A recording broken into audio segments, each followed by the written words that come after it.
This is News Trail, your daily dose. It's Wednesday, June 10, 2026. Welcome to News Trail. I am Adetola Kayode.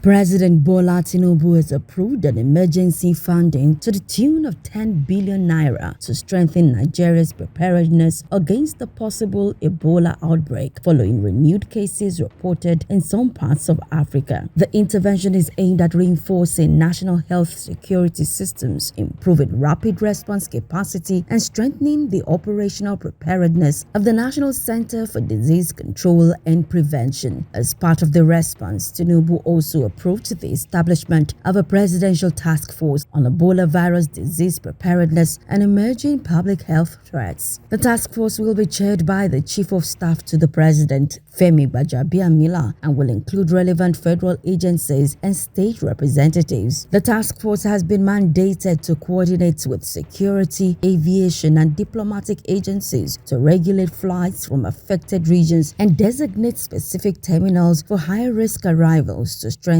containment procedures.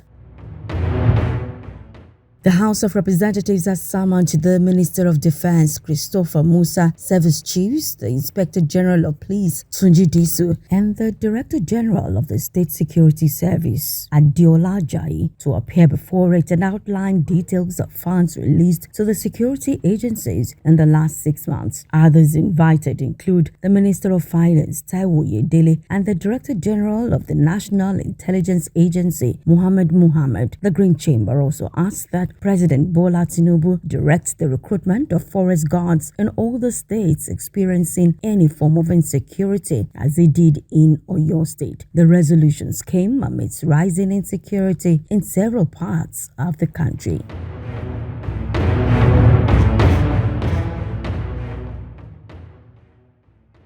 U.S. President Donald Trump has accused Iran of shooting down a U.S. helicopter over the Strait of Hormuz and vowed to respond to the attack out of necessity. U.S. Central Command CENTCOM says 2 crew members of the downed Apache helicopter were rescued by an American sea drone. It was not immediately clear what the U.S. response would be, but any military action risks inflaming the shaky ceasefire with Iran once again. There's been no immediate response from Tehran on the U.S. president's comments. Iranian media appeared to acknowledge the incident, with a semi-official news agency reporting that Iran had not claimed responsibility.